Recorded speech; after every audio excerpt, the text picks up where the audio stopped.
네, 안녕하세요. 네, 지난 시간에는 우리가 리니어 시스템에 대한 리니어 타임 인베리언트 시스템에서 우리가 컨볼루션으로 인풋 아웃풋 관계가 주어지고요. 디스크릿 시그널에서 그렇게 표현이 가능하다는 것을 배웠죠. 그래서 타임 도메인에서 LTI 시스템에 대해서 컨볼루션으로 표현되는 그런 예제들과 그런 것들을 봤습니다. 오늘은 계속 이어서요. LTI 시스템에서 그러면 인풋 아웃풋 관계가 인풋과 시스템의 임펄스 리스폰스의 컨볼루션으로 표현이 될 텐데요. 결과적으로 어떤 시스템이라는 것은 인풋과 아웃풋 관계에 결국에는 임펄스 리스폰스에 의해서 시스템이 결정이 되는 거죠. 그렇기 때문에 우리가 임펄스 리스폰스만 가지고 어떤 시스템의 특성들을 논할 수가 있습니다. 그래서 우리가 신호미 시스템에서 이미 많이 다루었었죠. 그렇게 해서 먼저 우리가 계속해서 어떤 시스템이 스테이블한지 안 한지 그걸 우리가 다루는 것을 우리가 결과적으로 시스템에 의해서 결정할 수가 있게 됩니다. 앞에서 방금 전에 우리가 시스템의 특성에 대해서 봤었죠. 스테이블한지 안 한지 그걸 볼 때 리니어하고 타임 인베리언트한 시스템의 경우에는 LTI 시스템의 경우에는 비보 스테이블하다는 것을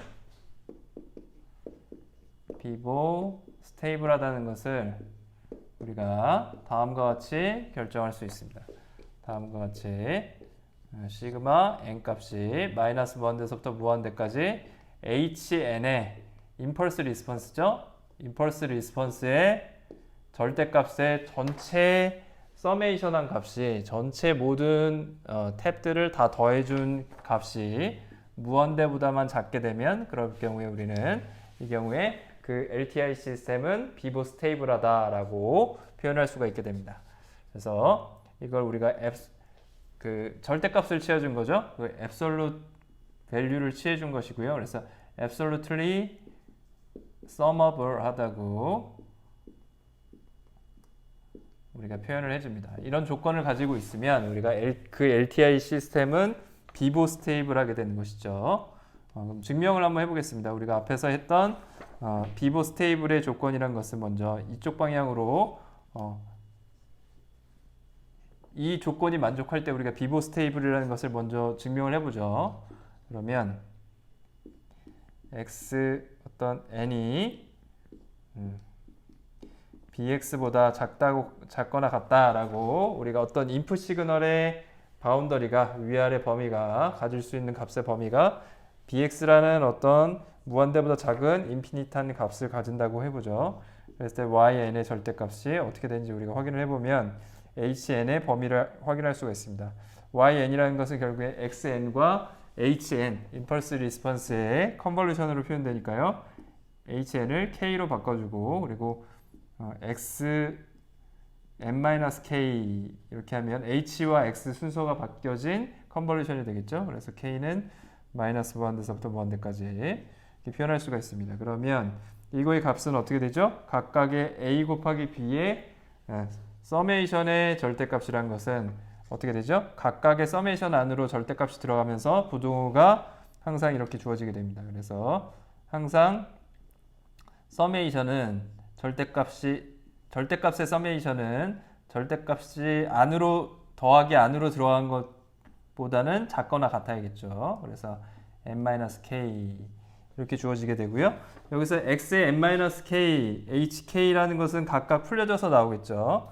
각각 풀려져서 나옵니다. 그래서 이 값은 뭐하고 같냐면 k equal 마이너스 무한대에서부터 무한대까지 hk의 절대값 각각의 절대값의 곱과 같고요. x의 n-k의 절대값과 같고요. 근데 xn의 절대값을 우리가 어떤 bx보다 작거나 같은 값이라고 정의했기 때문에 이 값은 우리가 bx보다 작다고 가정하고요.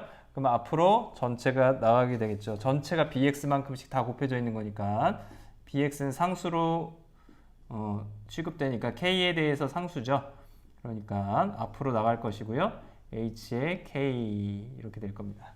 그래서 결과적으로 이 값이 어떻게 돼야 됩니까? 이 값이 무한대보다 작게 되면 무한대가 아니면 이 전체 값이 그러면yn의 절대값도 어떤 바운드가 만들어진 거죠. 바운드된 인풋에 대해서 바운드된 아웃풋을 만들어내야 되니까 결과적으로 이 값이 이 전체 값이 무한대보다 작으려면 이 값이 무한대보다 작으면 되죠. 왜냐하면 이 값은 무한대보다 작은 값이기 때문에. 따라서 이 조건을 만족하기 위한 h의 조건은 h의 우리가 k의 값이 무한대보다 작다라고 표현할 수가 있습니다. 그래서 이걸 우리가 비보 스테이블이다 라고 얘기하는 것이죠. 비보 스테이블이다 라고 얘기를 합니다. 이렇게 얘기할 수 있고요. 두 번째 조건을 우리가 보겠습니다. 두 번째 조건을 보면 두 번째 조건은 이게 첫 번째고요. 얘가 첫 번째 우리가 봤던 거고요. 반대 방향으로 우리가 조건이 역시 만족하는지를 확인할 필요가 있습니다. 그러면 한번 확인을 해보죠. 첫 번째 y의 n이 만약에 절대값이 by보다 작거나 같다라는 조건을 만족하는 바운드된 아웃풋을 지니고 있다면 그러면 xn을 우리가 한번 생각해 보죠. 그때 xn을 생각해 보면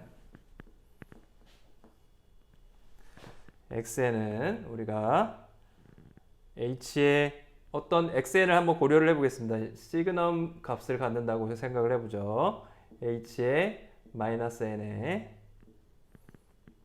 시그넘 값을 가진다고 생각해 보겠습니다. 여기서 시그넘이라는 함수는 뭐냐면 어떻게 적이냐면 우리가 어떤 값을 해주면 1 아니면 마이너스 1로 주어지는 거예요. 이 주어지는 값이 뭐냐에 따라서 이 안에 들어가는 값이 c의 값이 0보다 크거나 같으냐, 양의 값이냐, 음의 값이냐에 따라서 마이너스 1과 1을 값으로 주어지는 그런 시그널을 우리가 시그넘 C라고 합니다. 그러면 H-N의 부호가 뭐냐에 따라서 1과 마이너스 1이 되는 거죠. 양이냐 음이냐에 따라서 이런 시그널을 한번 고려를 해보겠습니다. xn이 이렇게 주어진다고 했을 때 우리가 y의 n 값을 한번 생각해 보죠. y의 n 값을 보면 우리가 k 값이 마이너스 무한대에서부터 무한대까지 x의 n-k 그리고 hk 이렇게 주어질 거고요. 그리고 x의 n을 우리가 시그마 k 이퀄 마이너스 무한대에서부터 무한대까지 그러면 시그넘 h의 k의 마이너스 n으로 주어졌기 때문에 우리가 이렇게 생각할 수가 있을 겁니다. 이 전체 값이 마이너스 값이 취해져서 나왔죠. 그렇게 돼서 이 값이 hk 이렇게 주어지는 값을 우리가 생각할 수 있을 거고요. 이때 y0의 값은 뭐가 되냐면 y0의 값은 k 이퀄 마이너스 무한대에서부터 무한대까지 그리고 h 시그넘 h의 n 값을 우리가 0이라고 놨으니까 h의 k 이렇게 될 겁니다. 그래서 어떻게 되죠? 이 값이 어떻게 되느냐면 k 이퀄 마이너스 무한대에서부터 무한대까지 hk에다가 시그넘의 hk를 해주면 어떻게 돼요? hk의 부호가 양일 때는 이 값이 플러스 1로 나오고요. 이 값이 음일 때는 어떻게 되죠? 마이너스 1로 나와서 결국에 hk의 절대값이 나오는 것과 같죠. hk의 절대값이 나오는 것과 같고요. 결과적으로 우리가 처음 가정했던 yn의 절대값은 by보다 항상 작거나 같죠. 모든 n에 대해서 그렇게 주어집니다. 따라서 이 y의 제로값도 어떻게 되는 거예요? 주어진 조건에 의해서 우리가 항상 by보다 작거나 같다라는 것을 확인할 수가 있습니다. y 제로값은 당연히 yn의 하나죠. n값에다 0을 집어넣은 값이기 때문에 값은 by보다 작을 겁니다. 이 값은 당연히 무한대보다 작은 값이고요. 따라서 비보 스테이블인 경우에는 어떻게 되는 거예요? 비보 스테이블인 경우엔 우리가 어떤 조건? 결국에 비보 스테이블 xn이 어떤 주어진 것처럼 바운드가 주어지고요. 바운드가 주어지는 값이고요. 1 아니면 마이너스 1로 주어지는 그런 시그널이죠. 그랬을 때 by가 무한대보다 작거나 같기 위해서는 그렇게 주어지기 위해서는 항상 hk가 절대값이 어떻게 되는 걸 우리가 확인할 수 있어요. 이런 특수한 경우에 확인될 수 있는 것은 k의 마이너스 무한대에서부터 무한대까지 hk의 절대값이 무한대보다 작아야 한다라는 것을 우리가 확인할 수가 있습니다. 그래서 이런 특수한 경우에 대해서 오른쪽으로 가는 방향으로 우리가 증명이 가능했고요.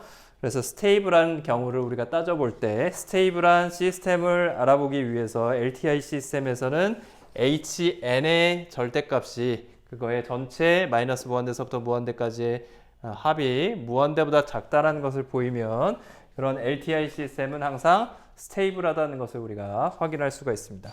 다음으로 우리가 이제 스테이블한 특성을 봤고요. 이제 코저리티를 보겠습니다. 코저리티를 보면 코저라느냐, 인과성이 있느냐 없느냐 그것은 다음과 같이 우리가 생각할 수 있는데요. YN의 값이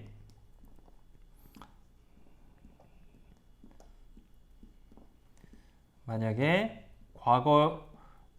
과거하고 그러니까 미래에 의존하지 않는 경우 과거와 현재에만 의존하는 경우 우리는 뭐라고 했죠? 인과성이 있다라고 했습니다.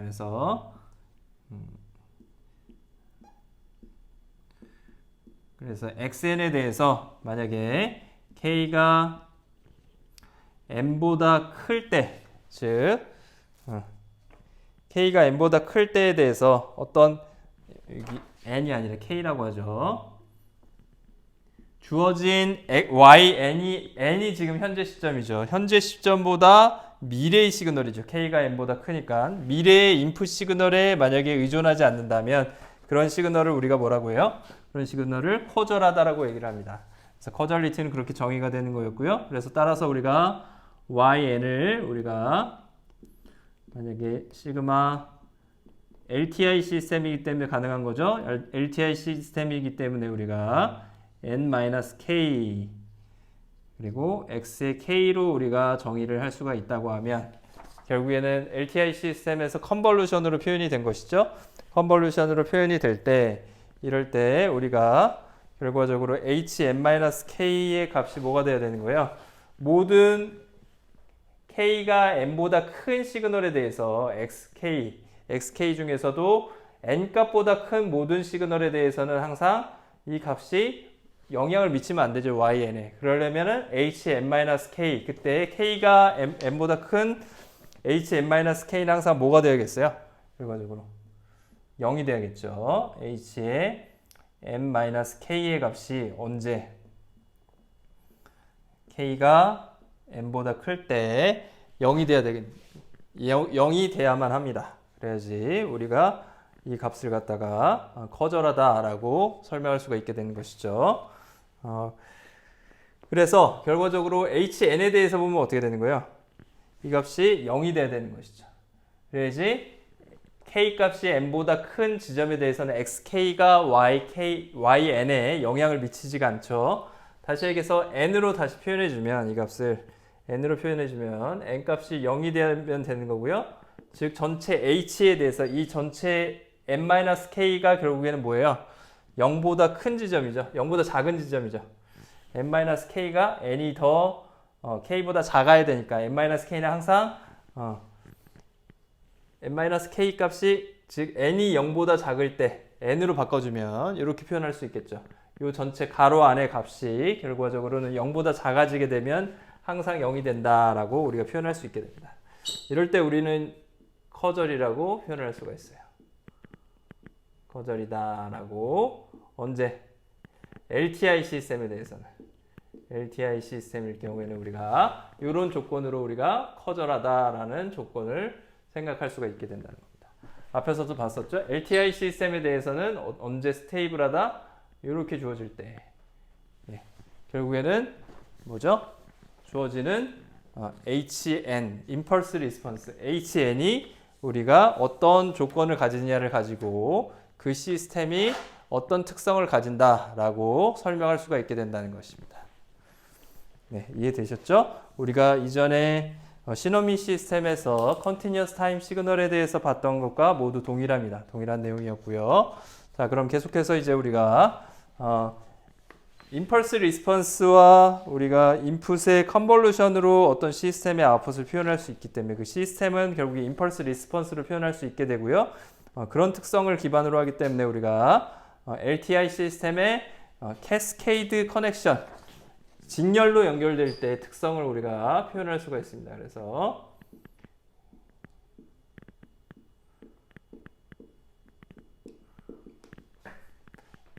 이것도 역시 마찬가지로 LTI 시스템에 대해서 우리가 다 보고 있는 거고요.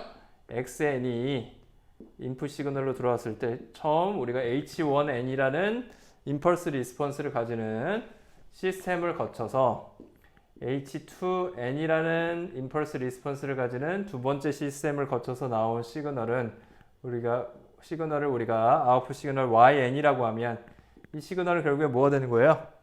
어떻게 표현할 수 있어요? 이 시그널은 우리가 XN을 LTI 시스템이니까 H1N이라는 임펄스 리스폰스와 컨볼루션을 해주고요. 1N 그리고 나온 시그널을 뭐하고 컨볼루션을 해주면 되는 거예요? H2N과 마지막으로 컨볼루션을 해주면 그런 시그널이 결과적으로 YN이 되는 것이죠. 얘는 결과적으로 어떻게 표현할 수 있게 되냐면 이 XN이 들어간 이 시그널은 결국엔 이 시스템이라는 거는 동일하다는 뜻입니다. 등치란 얘기고요. H1의 컨볼루션의 H2N을 시스템 각각의 임펄스 리스폰스를 컨볼루션한 결과 그걸 시스템으로 하는 것과 같다고 했습니다. 그래서 얘가 의미하는 건 결국에 뭐냐면 XN이 컨볼루션의 H1N과 H2N의 컨볼루션이죠. H2N의 컨볼루션 이렇게 되는 것과 같고요. 얘는 또 뭐랑 같냐면 이 시그널의 입력이 XN이 들어왔을 때 이 순서를 바꿔서 H2N 컨볼루션 H1N 이렇게 주어진 것과 역시 마찬가지로 같다고 했습니다. 그래서 우리가 XN 컨볼루션 H2N 컨볼루션 H1N 이라는 것을 우리가 확인을 했었죠. 네, 그래서 직렬로 연결할 때 결국엔 어떻게 돼요? 첫 번째 순서를 바꿔도 동일하죠. 순서를 바꿔도 동일하고요. 그래서 앞에 걸 먼저 하느냐 뒤에 걸 먼저 하느냐 컨볼루션에서는 차이가 없었죠. 이런 특성들을 우리가 컨볼루션이라는 연산의 특성 때문에 LTI 시스템이 이런 특성들을 가지고 있다는 겁니다. 자, 그러면 계속해서 우리가 이런 특성들을 고려할 때 우리가 뭘 생각할 수 있냐면 인버스 시스템을 관찰을 할 수가 있습니다. 인버스 시스템을 우리가 생각할 수 있고요. 역 시스템이죠. 가역 시스템이고요. 그래서 어떤 LTI 시스템이 H2N이라고 할 때요. 얘가 인버스 시스템이라고 합시다.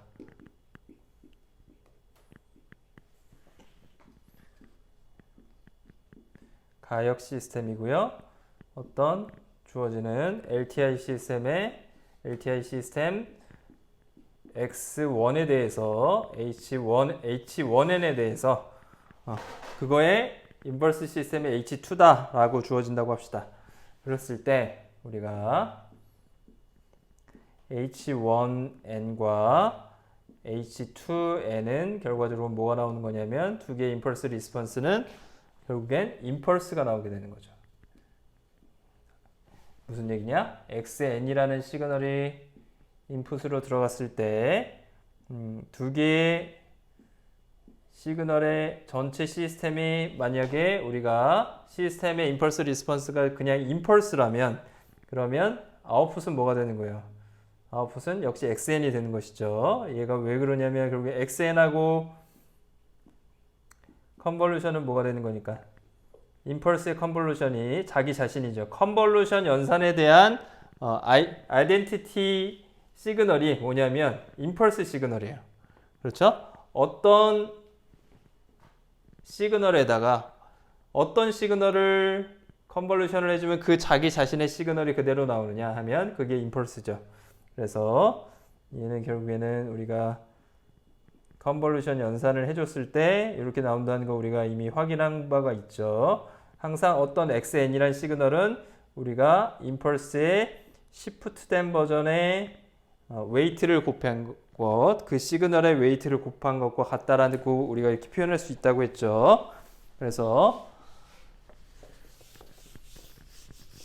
우리가 인버스 연산을 다시 쓰면 그래서 저기서 주어진 바와 같이 어떤 주어진 시그널을 갖다가 원래 인풋 시그널을 아웃풋 시그널에서부터 복원하기 위해서는 인버스 시스템이 필요한데요. 그 과정이 이렇게 된다는 것이죠. 결국엔 어떤 시그널의 복원, 추정이라고 할 수도 있고요. 디텍션을 하기 위해서는 원래 시그널을 우리가 복원해 줘야 되죠. 그래서 어떤 XN이라는 시그널이 있는데 어떤 통신 시스템을 거치든지 어떤 시스템을 거쳐요. 그래서 H1이라는 임펄스 리스폰스를 가지는 통신 시스템을 거쳐서 나오는 아웃풋 시그널을 우리가 관찰을 했더니 YN이라고 해봅시다. 그랬을 때 어떻게 하면 다시 어떤 시스템을 거치면 다시 원래의 시그널 XN을 갖다가 우리가 디텍션 할 수 있느냐, 복원할 수 있느냐, 그런 문제입니다. 우리가 통신에서 가장 많이 다루는 문제이기도 하죠. 그래서 이때 H2N이라는 시스템이 우리가 사용하는 시스템이라고 하면 이 H2N이라는 시스템이 뭐라는 거예요? H1N의 인버스 시스템이라는 것이고요. 그 H1N과 H2N이 어떤 역할을 해야 돼요? 두 개를 컨볼루션 했을 때 결과적으로는 임펄스가 나오도록 해줘야 된다는 것이죠. H1N과 H2N이 컨볼루션 해주면 임펄스 펑션이 나오도록 우리가 그렇게 H2N을 정의를 하면 H1N에 대해서 정의하면 그렇게 되면 우리가 이런 디텍션 시스템을 설계할 수가 있게 된다는 것입니다. 자, 그러면 우리가 한번 예제를 볼 텐데요. 예제 4.19를 한번 보겠습니다. 예제 4.19를 보시면요. 결과적으로 이 인버스를 해주는 과정, 인버스 시스템을 찾는 거를 우리가 지금 보려고 하는 건데요. 예를 들어서 어떤 어큐뮬레이터에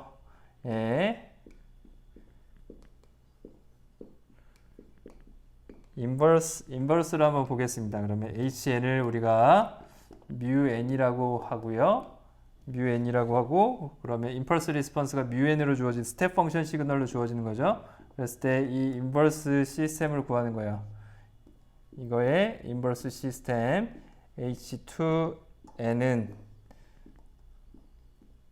당연히 뭘 만족해야 돼요? 결국에는 앞에서 봤던 것처럼 이 μn과 H2N을 갖다 우리가 컨볼루션 해주면 뭐가 돼야 돼요? 임펄스가 나와야 되죠.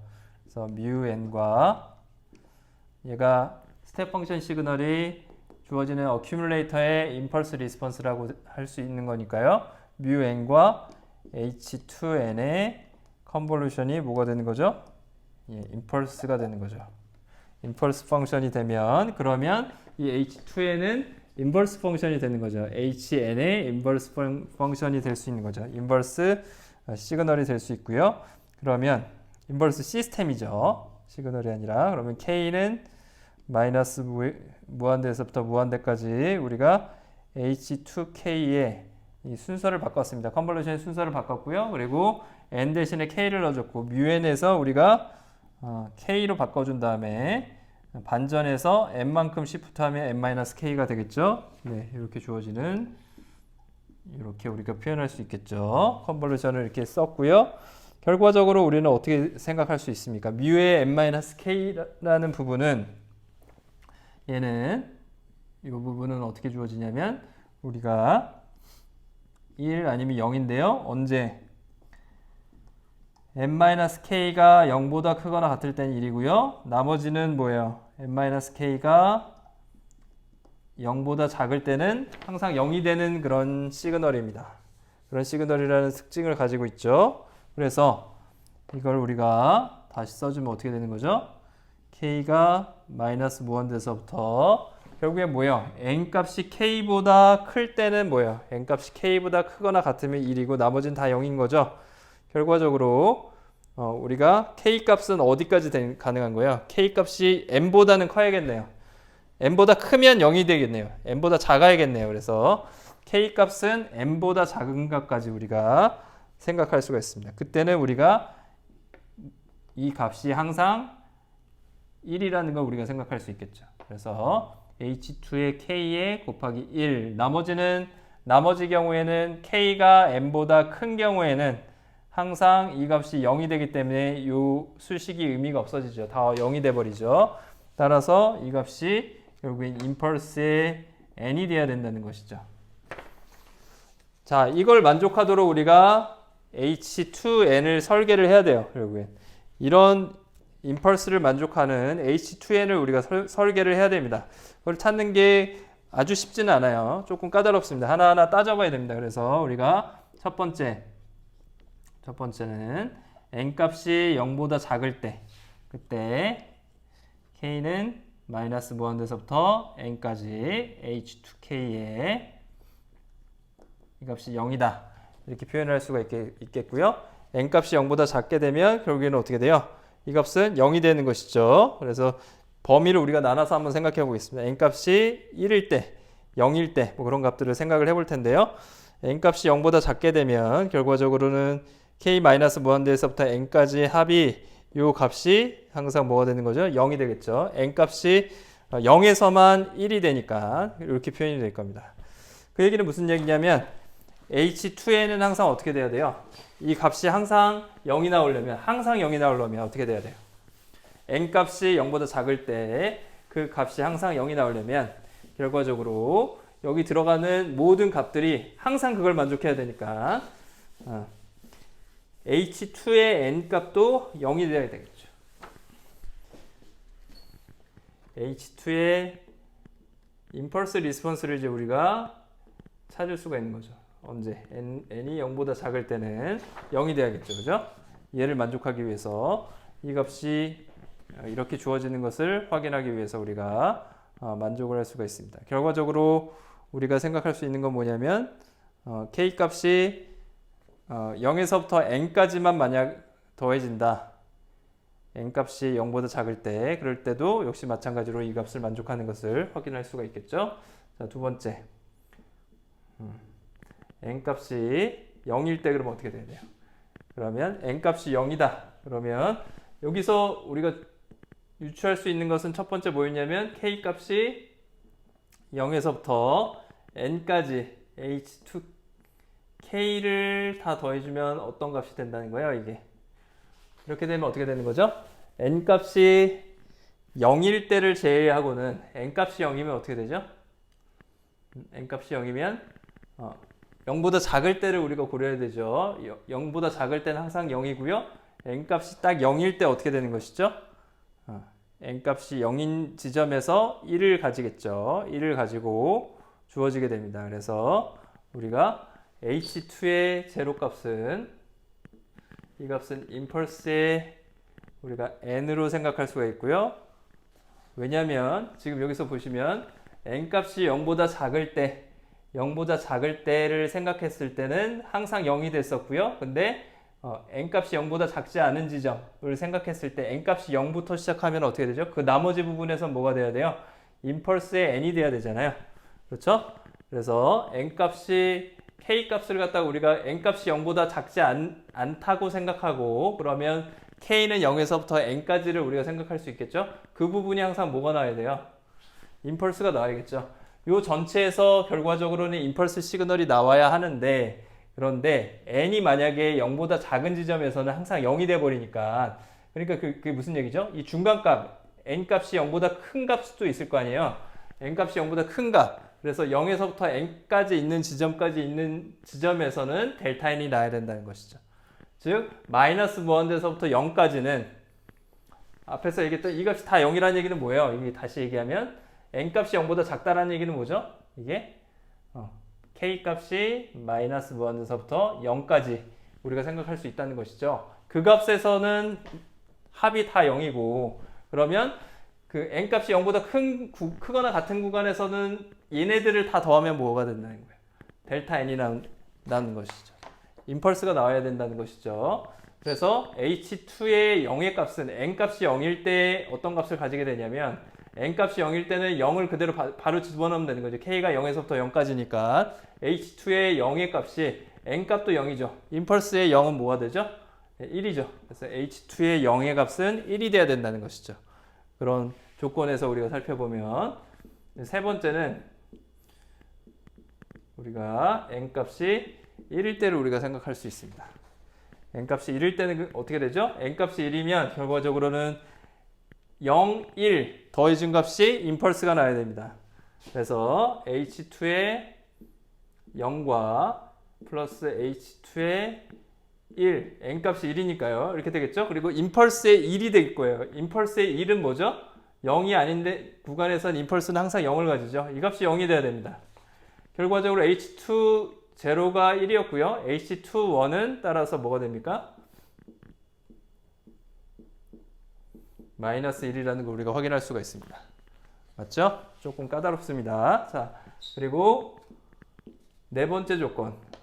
또 n값이 그러면 2일 때를 한번 살펴볼까요? 그러면 어떻게 되죠? h2 2를 집어넣으면 n값에다 2를 집어넣어주면 h2 0 플러스 h2 1 h2 2 이렇게 되겠죠? 이 값이 모두 뭐가 돼야 돼요? n값이 2일 때 임펄스는 0을 가지죠? 얘가 0이 돼야 됩니다.